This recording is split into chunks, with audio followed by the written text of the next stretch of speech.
iwasan mo ang pag-initiate sa lalaki ng ganito para mas lalo siyang maghabol. Yon. Well, anyway, kamusta mga utol? Naging matatag na ba? Marami na bang natututunan? Pero ito, dagdagan pa natin yan. Okay? So ito ngayon sa topic natin, ano dapat ninyo talagang iwasan para mas lalo pang maghabol yung mga partner ninyong lalaki sa inyo. So ito, napaka-importante nito utol ha. Kasi once na mali yung treatment mo sa partner mo, ay sigurado hahantong at saka hahantong lang siya sa madaling magsawa sa'yo. Na kung minsan di ka mo akalain or magtataka ka na lang balang araw na uy, teka lang, bakit kaya nagsawa yung partner kong lalaki sa akin?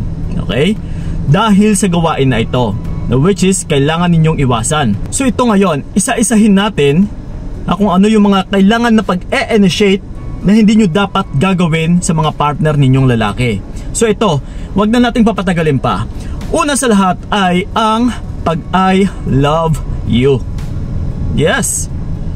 Yung normal or yung natural, okay, na gawain pagdating sa relationship, walang ibang mangunguna na magsabi ng ganito kundi yung lalaki.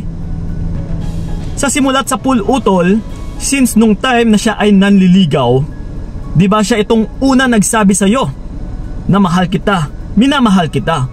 And then, sumagot ka na lang nung time na may nararamdaman ka. Okay? Pero sa kalagitnaan ng relationship ninyo, Kuya Kiko, okay lang ba na ako na itong mangunguna na magsabi sa kanya ng I love you? No. Kailangan utol ay siya pa rin yung pauunahin mo. Kasi yung role ninyo bilang isang babae is dapat kayo lang po yung taga-sagot or taga-interact or magre-reciprocate lang kayo sa kung ano yung ginagawa ng lalaki, sa kung ano din yung sasabihin ng lalaki sa'yo. Huwag na huwag mong pangunahan, okay? Lalong-lalo na talaga sa salitang I love you. And then yung pangalawa natin is, yes of course, hindi rin mawawala yung salitang I miss you.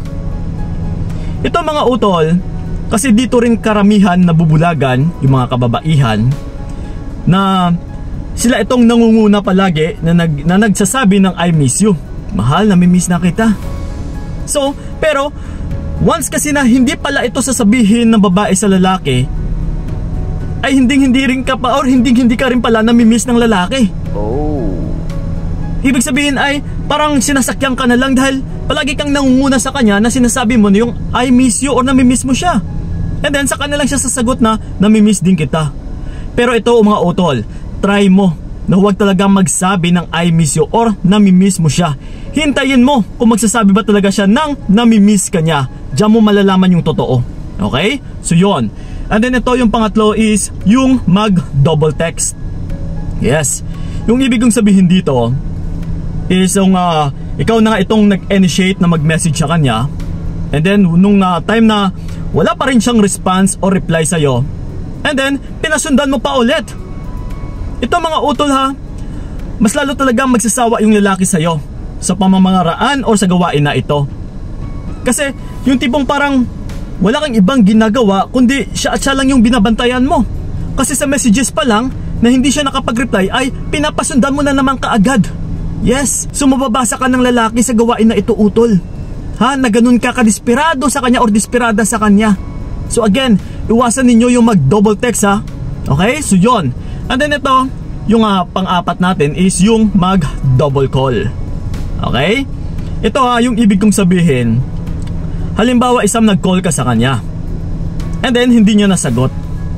Ito mga utol kahit isang miss ko lang ay sapat na po yan na mag-notify yun or mag-notify yun sa partner mo na lalaki na alam niya na tumawag ka.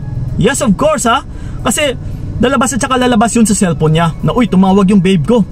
So, teka nga, tawagan ko nga, baka may problema. Yes. Ito, sa una pa lang na hindi niya nasagot, hayaan mo na utol, wag mo nang pasundan pa.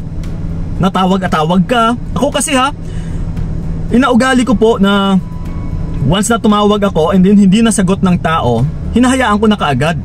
Kasi posible na baka busy lang. Hindi ko na pinapasundan pa ng tawag. Yes, kung hindi naman emergency, hayaan ko na or hahayaan mo na. So kagaya nga neto, kung hindi naman emergency utol, isang tawag lang ay sapat na talaga. Kasi kung panay ka tawag sa kanya na alam mo naman na hindi niya nga sinasagot, ay mas lalo ka lang maglalabas or lalabas ka lang dito na maging irritable sa kanya. Na mas lalo mo siyang binabantayan, sinasakal, na yung tipong parang binubuhos mo na lang lahat ng oras mo sa kanya. So pag ganito utol, talagang pagsawaan ka ng lalaki. Okay? So yun. And then ito, yung panglima natin is yung magbabad sa tawag. Okay? Karamihan ay nag-e-initiate dito ay yung babae talaga. Na babe, pwede bang mag-usap tayo? Kung wala ka namang ginagawa, hayaan mo na, wag mo munang patayin yung cellphone. Mag-usap lang tayo magdamag, maghapon, buong araw. Yes, ito mga utol, trust me, sa gawain na ito, balang araw ay pagsawaan ka ng partner mong lalaki. Much better pa rin talaga yung quality yung pag-uusap ninyo, hindi yung palagi-lagi. Kasi kung palagi-lagi kayong nag-uusap na wala naman kayong pinag-uusapan, yung importante is nandyan lang nakababad, habang may ginagawa ka, habang may ginagawa siya, talagang nakakasakal po ito. Na yung tipong parang hindi na makakilos yung partner mo na lalaki. Na uy, ano ba to? Parang binabantayan niya ba ako? Kasi parang kahit may ginagawa ako is tawag ng tawag, gusto niyang nandyan lang ako. Nako, mas lalo lang lumalabas na ikaw ay dependent na tao. Dumidepende ka lang sa kanya, sa kaligayahan mo. Yung tipong parang wala ka ng ibang ginagawa. Yung kasiyahan mo is nasa kanya na lang palagi. So yes utol tandaan mo, darating yung araw na magsasawa yung lalaki sa'yo kapag ganito ka. Okay? So yun and then ito, yung pang-anim natin is yung mahahabang mensahe. Yes, I know yung iba sa inyo dito ay ganito, yung mahahabang mensahe. Yes, na yung tipong wala pang ang reply yung partner ninyo na lalaki is pinapasundan na naman ulit ng mahahaba ding mensahe. Ako honestly, bilang isang lalaki, pagdating sa akin utol ay naalibadbaran ako ng mahahabang mensahe galing sa babae. Uy, ano ba to? Parang sobrang haba naman, napaka-drama naman, napaka-OA naman. Yes, kaming mga lalaki kasi utol ay iba compare sa inyo.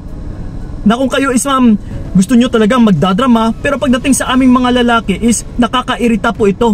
Mas lalo po kaming naalibadbaran, na mas lalo pa naming hindi binabasa. That's why, kung minsan napapansin ninyo, sa kahit gaano kahaba yung mensahe ninyo, ay jump pa minsan talaga na hindi nagre-response yung mga partner ninyo.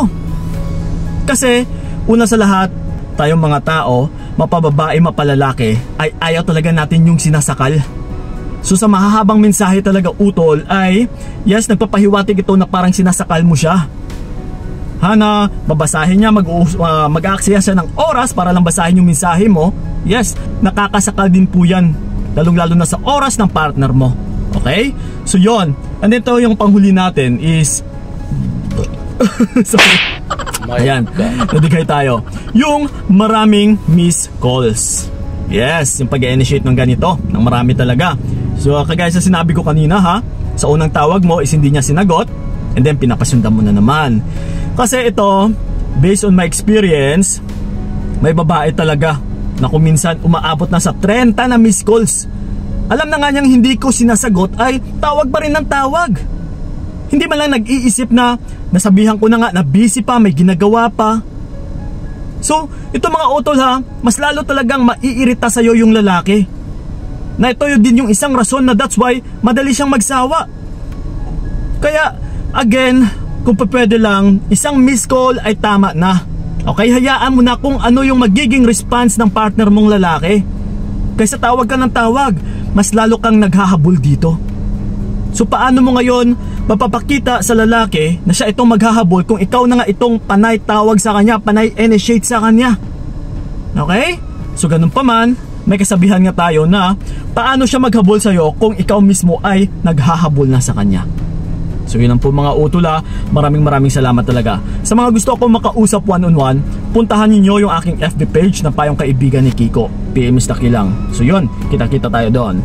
Maraming salamat, so ingat kayo. God bless and babush! Hanggang dito na lamang yung nakayanan ko, nakawakan yung naranasan ko, bibitawan para